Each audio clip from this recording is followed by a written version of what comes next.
썩은 냄새가 푸놈펜을 덮쳤습니다. 캄보디아의 수도 전역이 악취로 신음하고 있었습니다. 20년간 세계의 지옥을 기록해온 영국 출신 평가관도 경악했습니다. 아프리카의 기근, 중동의 전쟁, 동남아의 부패를 모두 목격한 그였지만 말이죠. 2025년 10월 캄보디아 푸놈펜의 참상은 그 모든 것을 뛰어넘었습니다. 400만 명이 물 없이 죽어가고 있었고 아이들이 도랑물을 마시며 쓰러지고 있었으며 도시 전체가 생지옥으로 변하고 있었습니다. 더 끔찍한 건 권력이었습니다. 정부는 카메라 앞에서 거짓말을 했고 경찰은 범죄자를 몰래 풀어줬으며 고위층은 부패와 한 침대에 누워 있었습니다. 국제사회는 침묵했습니다. 미국도 유럽도 유엔도 회의만 열 뿐이었죠. 그때였습니다. 거리에 소문이 돌기 시작했습니다. 한국이 분노했다고 말입니다. 처음엔 아무도 믿지 않았습니다. 한국이요? 그 조용한 나라가요? 그런데 사흘 후 그 소문이 현실이 됐습니다. 한국이 움직였습니다. 군함을 보내지 않았고 폭격기를 띄우지 않았으며 병력을 파견하지도 않았습니다. 단 한마디로 세상을 얼어붙게 만들었죠. 여기까지다. 그 전에 잠깐 1초 만에 누를 수 있는 좋아요 버튼을 꾹 눌러주시면 영상 제작에 아주 큰 힘이 됩니다. 그럼 바로 시작하겠습니다. 썩은 냄새가 코를 찔렀고 공기가 썩고 있었습니다. 캄보디아 푸놈펜 거리 전체에서 말이죠. 물탱크는 텅 비었습니다. 사람들이 쓰러지고 있었습니다. 저는 그 순간 직감했습니다. 이건 사고가 아니라 경고였다는 걸 말이죠. 누군가 이 도시의 숨통을 끊었습니다.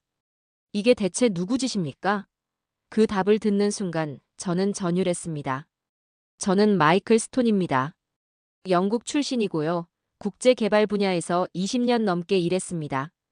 ODA 평가관 자격으로 세계를 돌아다니면서 수십 개 국가의 개발 프로젝트를 분석했고 그 과정에서 인간이 만들어낸 온갖 종류의 가난과 부패를 목격했습니다.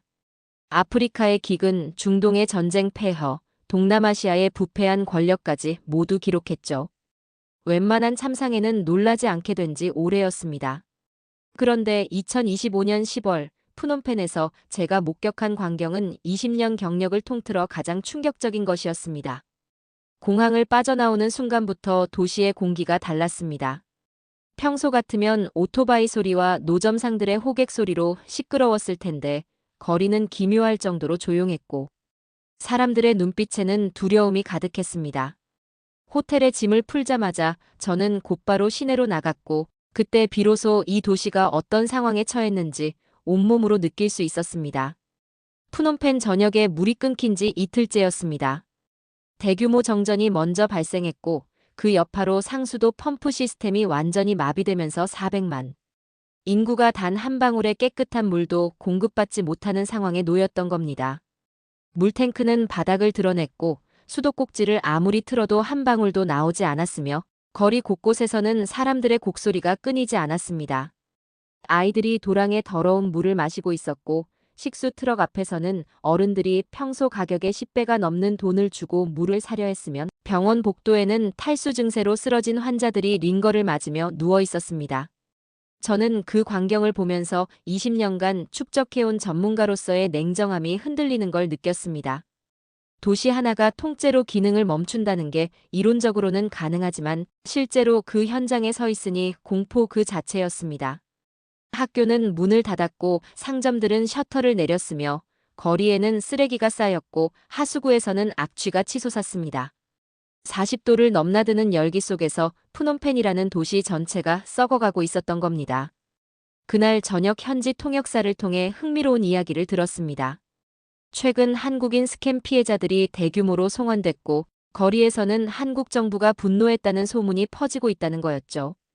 저는 처음엔 일반적인 외교적 마찰 정도로 생각했습니다. 한국은 제가 아는 한 조용하고 신중하게 외교를 펼치는 국가였으니까요. 하지만 다음 날 캄보디아 정부 관계자를 만났을 때 그의 태도에서 뭔가 심상치 않다는 걸 느꼈습니다. 그는 한국을 사돈의 나라라고 표현하면서 이해해달라는 뉘앙스를 풍겼는데 저는 그 순간 그 말이 책임 회피를 위한 변명에 불과하다는 걸 알아챘습니다.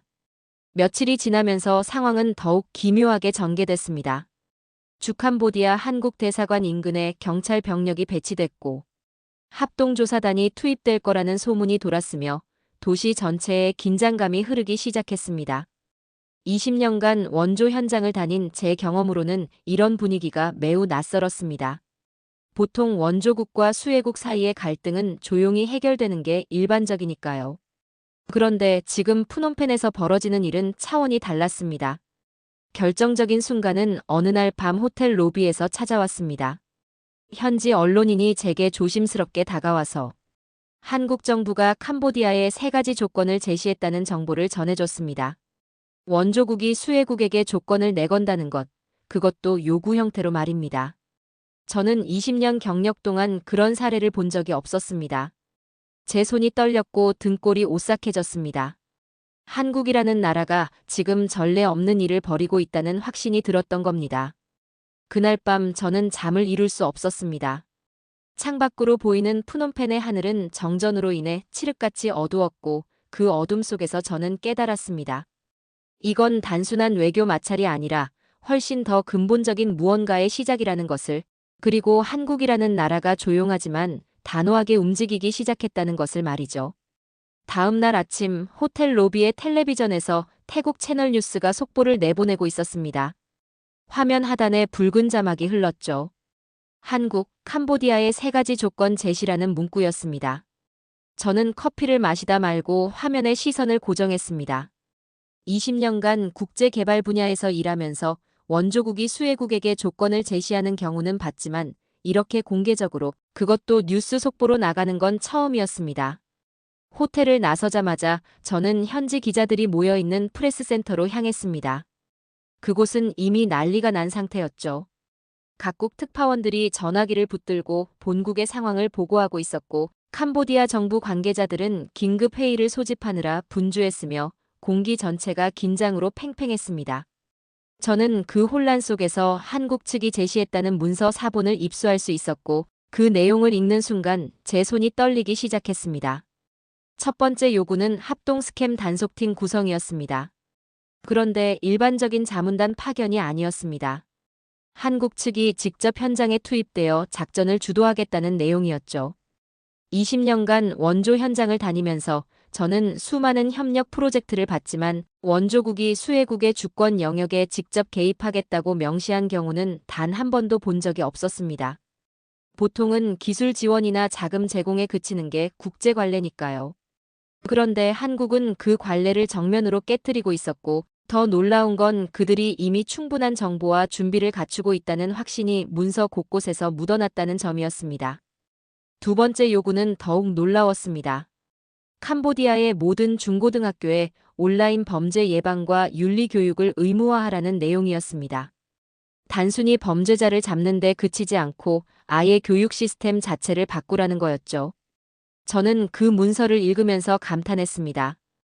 이건 단순한 원조가 아니라 문명을 가르치는 일이었습니다. 한국은 지금 당장의 문제 해결이 아니라 20년 후, 30년 후를 내다보고 있었던 겁니다. 범죄를 처벌하는 게 아니라 범죄가 생겨나지 않는 사회를 만들겠다는 거였죠. 세 번째 요구를 보는 순간 저는 숨이 멎는 줄 알았습니다. 한국 측이 스캠 조직에 정확한 좌표를 제공하겠다는 내용이었습니다. 좌표를 제공한다는 건 이미 모든 정보를 파악하고 있다는 의미였죠. 캄보디아 경찰도 찾지 못한 은신처를 한국은 이미 다 알고 있었던 겁니다. 위성사진인지 정보 요원인지 아니면 다른 첨단 기술인지는 모르겠지만 그들의 정보력은 가히 놀라운 수준이었습니다. 저는 그 순간 전율했습니다. 그들은 경찰보다 더 정확했고 마치 하늘에서 내려다보는 것처럼 모든 걸 꿰뚫고 있었습니다. 오후가 되자 캄보디아 정부의 공식 입장이 발표됐습니다. 우리는 주권국가다. 내정 간섭을 받아들일 수 없다는 내용이었죠. 하지만 그 발표문을 읽는 대변인의 목소리는 떨리고 있었고 기자회견장의 분위기는 냉랭했습니다.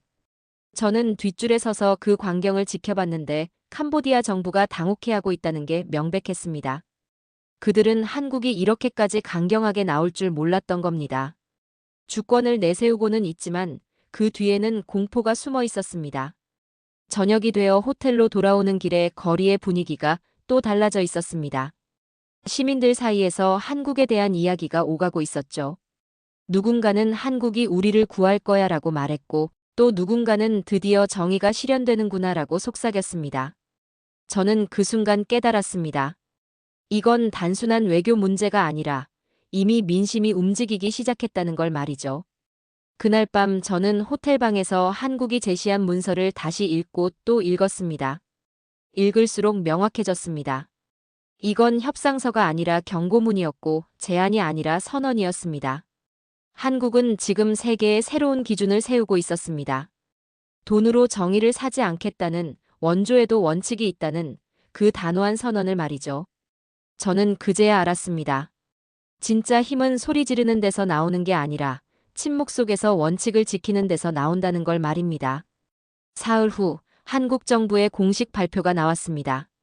4,800만 달러 규모의 식수 개발 원조를 전면 중단한다는 내용이었죠. 저는 호텔방에서 그 뉴스를 보는 순간 가슴이 철렁 내려앉았습니다. 20년간 원조 현장을 다니면서 이런 결정은 단 한 번도 본 적이 없었습니다. 원조국이 진행 중인 프로젝트를 일방적으로 중단한다는 건 외교적으로나 인도적으로나 엄청난 파장을 불러올 수밖에 없었으니까요. 하지만 한국은 그 모든 위험을 감수하고 결단을 내렸습니다. 그날 오후 프놈펜 시내로 나갔을 때 도시는 이미 혼란에 빠져 있었습니다. 한국의 원조 중단 소식이 퍼지자 사람들은 공포에 질렸고 그나마 남아있던 식수 공급마저 완전히 마비될 거라는 소문이 돌았습니다.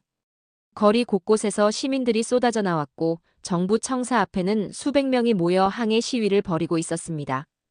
그런데 놀라운 건 그들이 외치는 구호가 한국을 비난하는 게 아니라 자국 정부를 규탄하는 내용이었다는 점입니다. 부패를 멈춰라, 한국의 요구를 받아들여라, 우리 아이들을 살려라는 외침이 광장을 가득 채웠습니다. 저는 물탱크가 설치된 광장으로 향했습니다. 그곳에는 수백 명의 사람들이 줄을 서 있었는데 아이들이 어머니 품에 안겨 울고 있었고 노인들은 땡볕 아래 쓰러져 있었습니다. 한 어머니가 더러운 고랑물을 떠서 아이에게 먹이려는 장면을 목격했을 때 저는 숨이 막혔습니다. 그 순간 저는 깨달았습니다. 돈이라는 게 단순히 숫자가 아니라 생명이라는 걸, 원조가 선의가 아니라 책임이라는 걸 말이죠. 한국은 바로 그 책임을 묻고 있었던 겁니다. 캄보디아 정부는 충격에 빠졌습니다. 긴급 강요회의가 소집됐고 일부 장관들은 한국이 이렇게까지 강경하게 나올 줄 몰랐다며 당혹해했습니다. 어떤 이들은 그들이 감히 우리를 심판했다며 분노했지만 다른 이들은 침묵했습니다. 정부 내부가 분열되고 있다는 게 명백했죠. 저는 내무부 청사 앞을 지나가다 창문 너머로 격렬한 논쟁이 벌어지는 모습을 봤습니다. 손가락질하며 고함을 지르는 사람들, 책상을 치는 소리, 그리고 그 혼란 속에서 느껴지는 공포 말입니다. 저는 그 모습을 보며 생각했습니다. 부패한 권력이 정의 앞에서 얼마나 무력한지를 말이죠. 그날 밤 국제뉴스를 확인했을 때 저는 더욱 놀랐습니다. 태국, 베트남, 인도네시아의 주요 언론들이 일제히 한국의 결정을 보도하고 있었고 그 논조는 대부분 긍정적이었습니다. 한국이 용기 있는 결단을 내렸다. 동남아시아가 한국에게서 배워야 한다. 원조에도 원칙이 필요하다는 식의 헤드라인들이 쏟아졌습니다. 한국이 움직이자 동남아 전체가 숨을 쉬기 시작한 겁니다.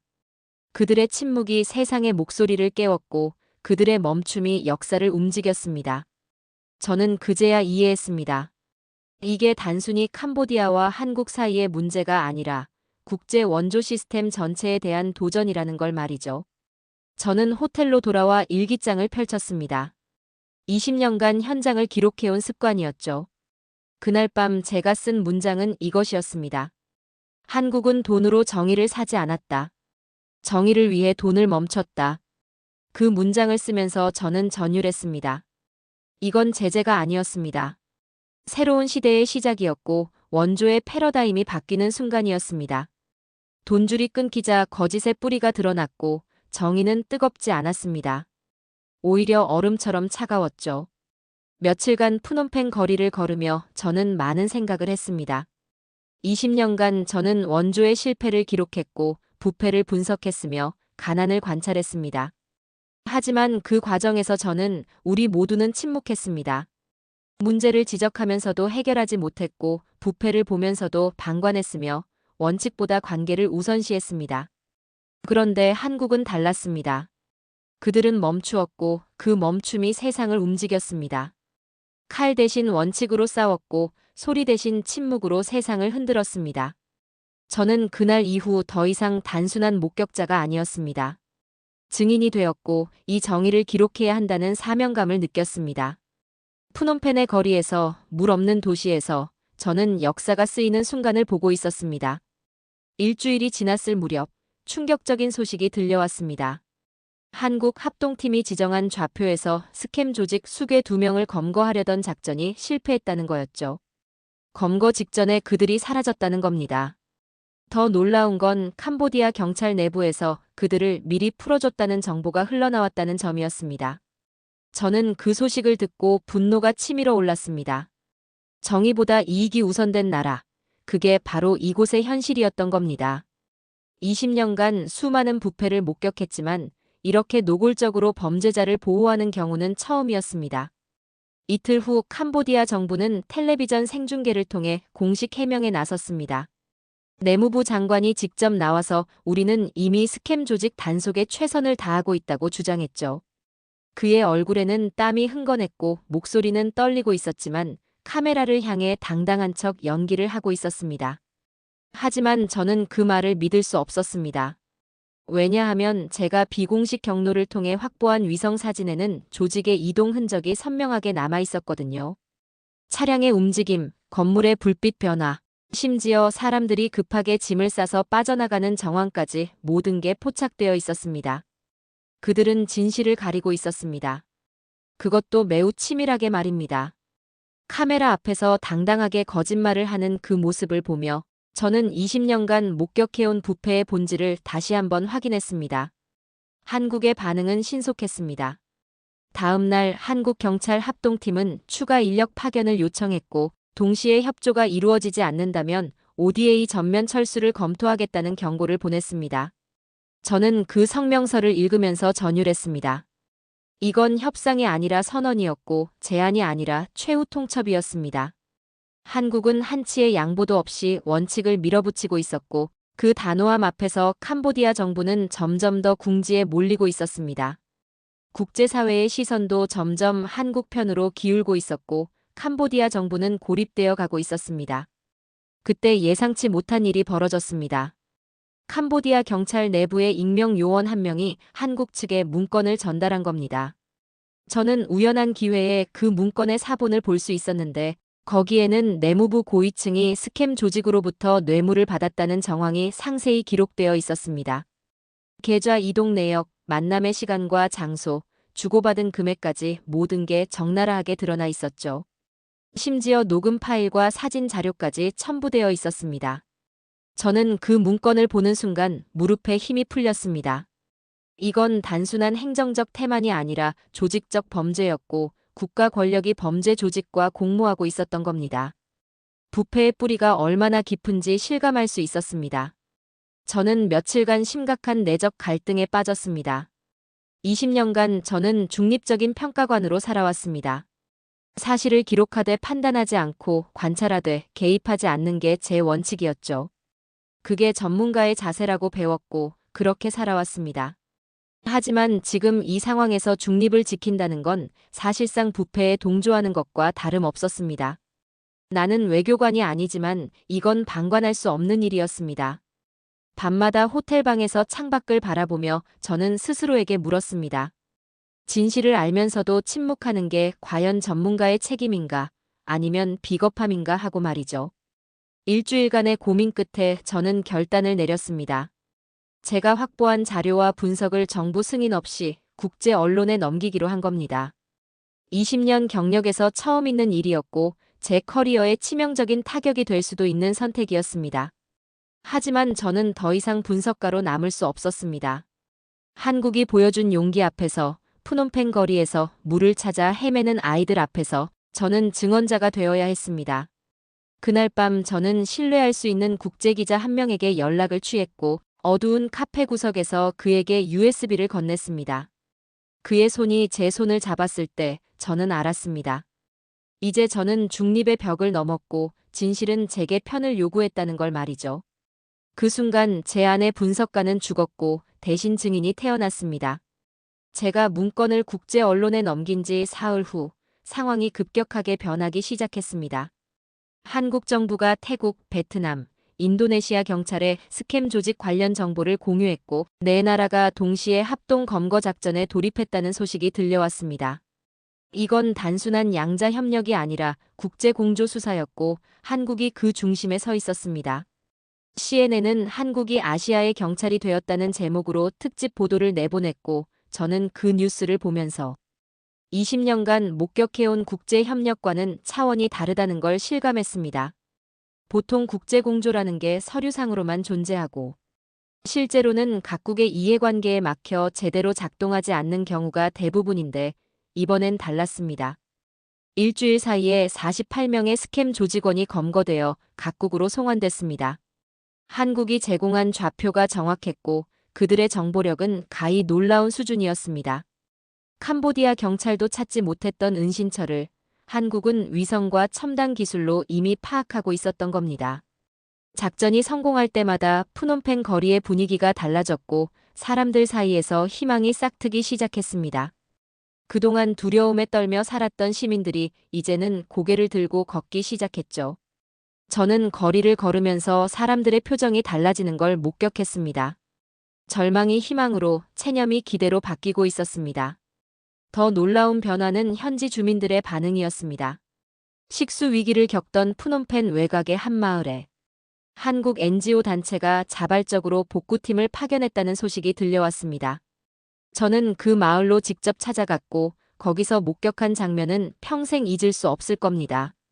푸른 작업복을 입은 한국인들이 땡볕 아래에서 펌프를 수리하고 있었고 마을 주민들은 태극기를 들고 서 있었습니다. 아이들이 감사합니다라고 외치고 있었고 노인들은 눈물을 흘리고 있었습니다. 한 노인이 제게 다가와 떨리는 목소리로 말했습니다. 한국은 우리를 버리지 않았어요. 정부는 우리를 버렸지만 한국은 저 자신도 변하고 있었습니다. 며칠 전까지만 해도 저는 회의적이고 냉소적인 분석가였습니다. 세상은 결국 힘과 이익으로 움직이고 정의는 강자의 언어일 뿐이라고 생각했죠. 하지만 한국이 보여준 모습은 제 모든 신념을 뒤흔들었습니다. 그들은 힘이 있었지만 폭력을 쓰지 않았고 돈이 있었지만 매수하지 않았으며 원칙이 있었고 그걸 끝까지 지켰습니다. 저는 호텔방에서 일기장을 펼치고 이렇게 썼습니다. 나는 오늘 문명국의 정의를 봤다. 진정한 힘은 멈출 줄 아는 용기에서 나온다. 그 문장을 쓰면서 저는 확신했습니다. 이 이야기를 세상에 전해야 한다고. 이게 단순한 사건 보고가 아니라 인류의 희망이라고 말이죠. 저는 더 이상 관찰자가 아니었고 이제는 이 정의의 증인이자 전달자가 되어야 했습니다. 남아있어요. 그 순간 저는 눈시울이 붉어지는 걸 느꼈습니다. 한국은 돈을 끊었지만 인간에는 남겼고 제재를 가했지만 구원의 손길은 놓지 않았던 겁니다. 이건 원조가 아니라 각성이었고 단순한 도움이 아니라 문명의 가르침이었습니다. 캄보디아 정부 내부에서도 균열이 일어나기 시작했습니다. 내무부 부장관이 전격 사임했고 사임 성명에서 한국의 요구를 수용해야 한다고 공개적으로 발언했습니다. 이건 단순한 개인의 사퇴가 아니라 정부 내부의 분열을 상징하는 사건이었죠. 그를 시작으로 여러 중간급 관료들이 한국 편을 드는 발언을 하기 시작했고 부패에 연루된 고위층은 점점 더 고립되어 갔습니다. 저는 정부 청사 앞을 지나가다 창문 너머로 긴급 회의가 열리는 모습을 봤는데 그들의 얼굴에는 공포와 혼란이 가득했습니다. 권력이 무너지는 소리가 들리는 듯했습니다. 국제사회의 반응도 폭발적이었습니다. 인도네시아 외교부 장관은 기자회견에서 한국의 모델을 우리도 도입하겠다고 선언했고 베트남 총리는 한국이 동남아시아의 희망이라고 공개적으로 칭찬했습니다. 태국 언론은 연일 한국의 정예 외교를 특집으로 다뤘고 동남아 전역에서 한국에 대한 관심과 존경이 급증했습니다. 저는 20년간 국제개발 분야에서 일하면서 한 나라가 이렇게 짧은 시간에 지역 전체의 여론을 바꾸는 걸 본 적이 없었습니다. 한국은 무기를 들지 않았고 군대를 보내지 않았으며 단지 원칙을 지켰을 뿐인데 세상이 움직이고 있었습니다. 저 자신도 변하고 있었습니다. 며칠 전까지만 해도 저는 회의적이고 냉소적인 분석가였습니다. 세상은 결국 힘과 이익으로 움직이고 정의는 강자의 언어일 뿐이라고 생각했죠. 하지만 한국이 보여준 모습은 제 모든 신념을 뒤흔들었습니다. 그들은 힘이 있었지만 폭력을 쓰지 않았고 돈이 있었지만 매수하지 않았으며 원칙이 있었고 그걸 끝까지 지켰습니다. 저는 호텔방에서 일기장을 펼치고 이렇게 썼습니다. 나는 오늘 문명국의 정의를 봤다. 진정한 힘은 멈출 줄 아는 용기에서 나온다. 그 문장을 쓰면서 저는 확신했습니다. 이 이야기를 세상에 전해야 한다고. 이게 단순한 사건 보고가 아니라 인류의 희망이라고 말이죠. 저는 더 이상 관찰자가 아니었고 이제는 이 정의의 증인이자 전달자가 되어야 했습니다. 한국의 단호한 제재가 계속되자 캄보디아 정부는 마침내 역공에 나섰습니다.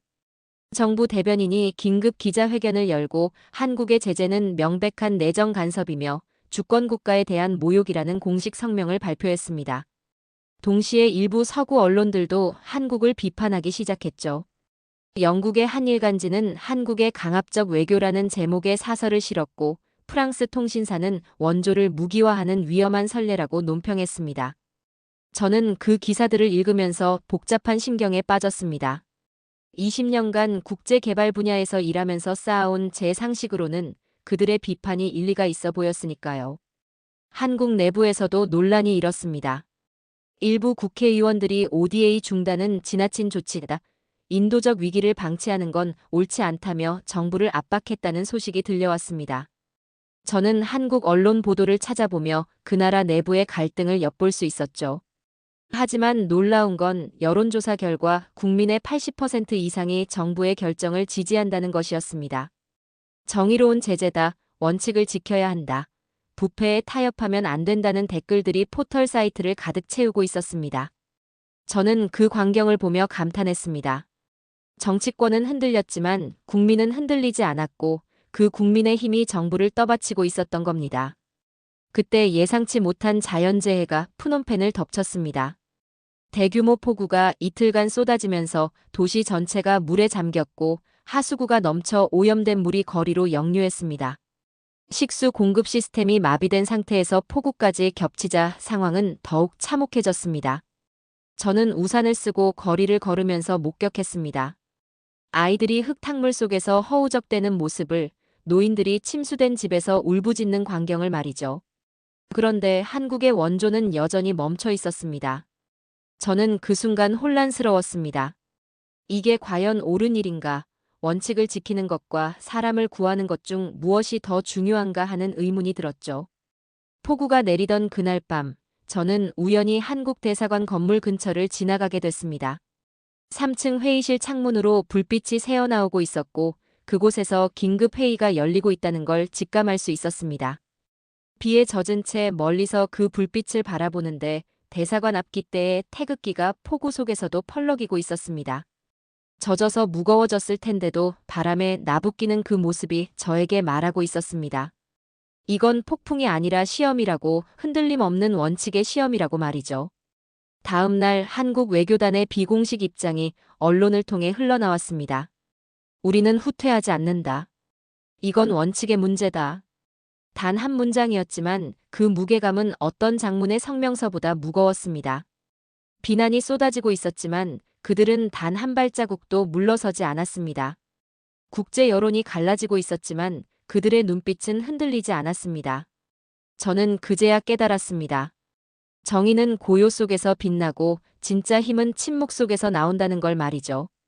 저는 호텔로 돌아와 며칠간 쌓아둔 메모와 자료들을 펼쳐놓았습니다. 그리고 결심했습니다. 이 모든 과정을 하나의 보고서로 정리하기로 말이죠. 제목은 정했습니다. 더 코리아 독트린이었습니다. 한국의 원칙, 한국의 정의, 한국의 용기를 세상에 알리는 문서를 만들겠다고 다짐했습니다. 밤새 키보드를 두드리며 저는 결론을 썼습니다. 한국의 정의 외교는 아시아의 새로운 질서다. 그들은 돈으로 정의를 사지 않았고 정의를 위해 돈을 멈췄다. 이것이 21세기 문명국의 모습이다. 그 문장을 쓰고 나서 저는 창밖을 바라봤습니다. 비는 그쳤고 푸놈펜의 거리 어딘가에서 아이들이 코리아를 를 외치는 소리가 희미하게 들려오는 듯 했습니다. 폭풍 속 태극기는 굽히지 않았고 그 깃발 아래에서 정의는 살아 있었습니다. 폭우가 그치고 사흘째 되던 날, 푸놈펜 거리에서 예상치 못한 일이 벌어졌습니다. 식수 대란과 정부의 부패 은폐에 분노한 시민들이 거리로 쏟아져 나온 겁니다. 처음엔 수백 명에 불과했던 시위대가 순식간에 수천 명으로 불어났고 정부 청사 앞 광장은 사람들로 가득 찼습니다. 저는 그 광경을 목격하기 위해 현장으로 달려갔고 거기서 본 것은 제 평생 잊을 수 없는 장면이었습니다. 사람들이 들고 있는 피켓에는 한국은 옳았다. 부패 정권을 심판하라. 우리 아이들을 구하라는 문구가 적혀 있었고 일부 시민들은 작은 태극기까지 흔들고 있었습니다. 20년간 수많은 시위를 목격했지만 자국 정부를 규탄하면서 외국의 깃발을 드는 광경은 처음이었습니다. 시위는 푸놈펜 전역으로 번졌고 그날 오후에는 10만 명이 넘는 인파가 거리를 가득 메웠습니다. 그들의 목소리는 분노로 가득했지만 동시에 희망도 담겨 있었습니다. 물 대신 분노가 흐른다고 어느 기자가 표현했는데 정확한 묘사였습니다. 거리엔 탈수로 쓰러진 사람들이 있었고 오염된 물로 병든 아이들이 있었으며 그 모든 고통의 책임이 부패한 정권에 있다는 걸 시민들은 알고 있었습니다. 저는 그 군중 속에서 한 노인이 외치는 말을 들었습니다. 한국이 우리 눈을 뜨게 했다. 그 순간 저는 깨달았습니다. 한국의 제재가 단순히 경제적 압박이 아니라 정신적 각성을 불러일으켰다는 걸 말이죠. 바로 그날 저녁 한국 외교단이 전격적으로 기자회견을 열었습니다. 전 세계 언론이 생중계로 그 장면을 지켜봤고 저도 프레스센터에서 숨을 죽이며 화면을 응시했습니다. 한국 외교부 대변인이 단상에 섰고 그의 첫마디는 이것이었습니다. 우리는 정에 없는 원조를 하지 않습니다. 단 10글자였지만 그 한 문장이 회의장을 흔들었고 아시아 전체를 뒤흔들었으며 국제 원조의 역사를 다시 쓰기 시작했습니다. 그는 계속해서 말했습니다. 돈은 생명을 살릴 수 있지만 부패와 결탁한 돈은 생명을 죽입니다. 우리는 캄보디아 국민을 사랑하기에 그들의 정부에 타협하지 않습니다. 저는 그 발언을 들으며 전율했습니다. 이건 단순한 외교 수사가 아니라 선언이었고 변명이 아니라 신념이었으며 후퇴가 아니라 전진이었습니다. 그 기자회견 이후 사흘 만에 캄보디아 정부는 붕괴 직전까지 몰렸습니다. 부패에 연루된 고위 관료 5명이 전격 체포됐고 내무부 장관이 경질됐으며 총리는 긴급 대국민 담화에서 한국의 요구를 전면 수용하겠다고 발표했습니다. 저는 그 장면을 보며 믿을 수 없었습니다. 일주일 전만 해도 주권 침해를 외치던 정부가 이제는 무릎을 꿇은 겁니다. 권력이 무너지는 소리가 들렸고 부패의 성벽이 허물어지는 광경을 목격했습니다. 20년간 부패와 싸워온 제게 이건 기적 같은 순간이었습니다. 더 놀라운 일은 그 다음에 벌어졌습니다. 태국, 베트남, 인도네시아 세 나라가 한국 주도로 범아시아 스캠 근절 협약을 체결한 겁니다. 푸놈펜에서 조인식이 열렸고 네 나라 외교 장관이 한자리에 모였습니다. 한국이 중심에 섰고 동남아시아 국가들이 그 주위를 둘러쌌으며 역사적인 문서의 서명이 이루어졌습니다. 국제뉴스는 KODA 모델 새로운 표준으로라는 헤드라인을 뽑았고 CNN은 코리아 리라이츠 더 룰북 오브 에이드라고 보도했습니다. 저는 그 조인식장 뒷자리에 앉아서 눈물을 참을 수 없었습니다. 그날 밤 저는 호텔방에서 녹음기를 꺼내 들었습니다. 떨리는 목소리로 말했습니다. 이건 외교가 아니라 혁명이었다. 단, 피 한 방울 없는 혁명이었다. 한국은 돈이 아니라 정의로 역사를 바꿨고 침묵이 아니라 원칙으로 세상을 설득했다. 그 말을 녹음하면서 저는 울었습니다. 20년간 실패만 기록했던 제가 마침내 승리를 목격하고 있었습니다. 푸놈펜의 어둠에 정의의 불이 타올랐고 그 불꽃은 한국에서 시작됐으며 이제 아시아 전체로 번지고 있었습니다. 저는 그날 밤 푸놈펜 하늘에 다시 물줄기가 흐르기 시작하는 소리를 들었습니다. 아니, 들었다고 믿고 싶었습니다. 그로부터 2달 후 저는 파리에 있었습니다. OECD 연례총회가 열렸고 저는 놀랍게도 주재 발표자로 초청받았습니다. 20년간 평가관으로 일하면서 보고서는 수없이 썼지만 이렇게 큰 무대에 서본 적은 없었습니다. 회의장에는 60여 개국 대표단이 모여 있었고 국제 언론사 기자들이 카메라를 들이대고 있었으며 저는 단상 위에서 제가 완성한 문서를 펼쳤습니다. 제목은 더 코리아 독트린이었고 부제는 정의 중심 원조의 새로운 패러다임이었습니다. 저는 마이크 앞에 서서 입을 열었습니다. 한국의 ODA 중단은 처벌이 아니라 교정이었습니다. 그들은 돈을 끊으며 신뢰를 세웠고 침묵으로 세상을 설득했으며 원칙으로 역사를 바꿨습니다. 제 목소리는 떨렸지만 확신에 차 있었습니다. 20년간 실패를 기록하던 제가 이제는 성공을 증언하고 있었습니다. 발표가 끝나자 회의장은 정적에 휩싸였고 그 침묵이 깨지면서 기립박수가 터져나왔습니다.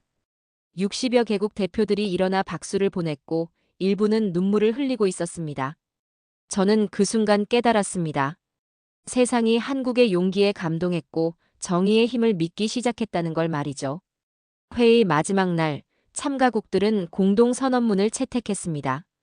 그 첫 문장이 바로 한국 대표단이 제시한 문구였습니다. 윤리 없는 원조는 부패다. 저는 선언문을 읽으며 감격했습니다. 한 나라의 원칙이 세계의 기준이 됐고 한 나라의 용기가 인류의 희망이 됐으며 한국이라는 이름이 정의의 상징이 된 겁니다. 유럽 언론들은 한국, 도덕적 강국으로 부상이라고 보도했고 미국 싱크탱크는 21세기 원조의 새 모델이라고 분석했습니다. 저는 그제야 확신했습니다. 한국은 강해졌지만 더 중요한 건 깊어졌다는 것을, 그들의 힘이 군사력이나 경제력이 아니라 도덕적 권위에서 나온다는 걸 말이죠. 파리에서 돌아온 저는 다시 푸놈펜을 찾았습니다. 석 달 만에 본 그 도시는 완전히 달라져 있었습니다. 거리에는 물이 흐르고 있었고 아이들이 깨끗한 수돗물을 마시며 웃고 있었으며 상점들은 다시 문을 열었습니다. 캄보디아 정부는 한국과 K-워터 에틱스 프로젝트 협약을 체결했고 모든 학교에 윤리 교육을 도입했으며 부패 척결을 위한 독립기구를 설립했습니다. 저는 한중학교를 방문했는데 교실 벽에 걸린 포스터가 눈에 들어왔습니다. 한국의 정의 외교 마이너스 우리가 배워야 할 용기라는 제목 아래 태극기와 함께 이번 사건이 정리되어 있었습니다. 아이들의 교과서에는 이 사례가 수록됐고 선생님은 학생들에게 가르치고 있었습니다. 정의는 힘에서 나오는 게 아니라 원칙에서 나온다고 말이죠. 저는 예전에 물탱크가 있던 광장을 다시 찾았습니다. 그곳에는 이제 깨끗한 식수대가 설치되어 있었고 그 옆에 작은 기념비가 세워져 있었습니다. 비문에는 이렇게 적혀 있었습니다. 이 물은 단순한 수돗물이 아니다. 이것은 존엄의 물이다. 저는 그 글귀를 읽으며 눈물을 흘렸습니다.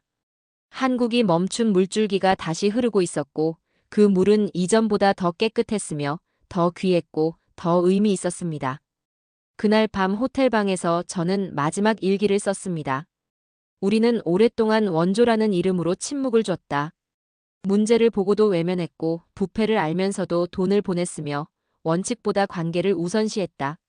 하지만 한국은 달랐다. 그들은 침묵 대신 정의를 줬고 타협 대신 원칙을 지켰으며 돈을 멈추며 신뢰를 세웠다. 저는 펜을 놓고 창밖을 바라봤습니다. 푸놈펜의 밤하늘에는 별이 빛나고 있었고 거리에는 불빛이 환하게 켜져 있었습니다. 한국이 세계에 가르친 건 단 한 가지였습니다. 멈출 줄 아는 용기였습니다. 그 용기가 도시를 살렸고 정의를 세웠으며 새로운 문명의 기준을 만들었습니다. 저는 이제 원조의 의미를 다시 씁니다.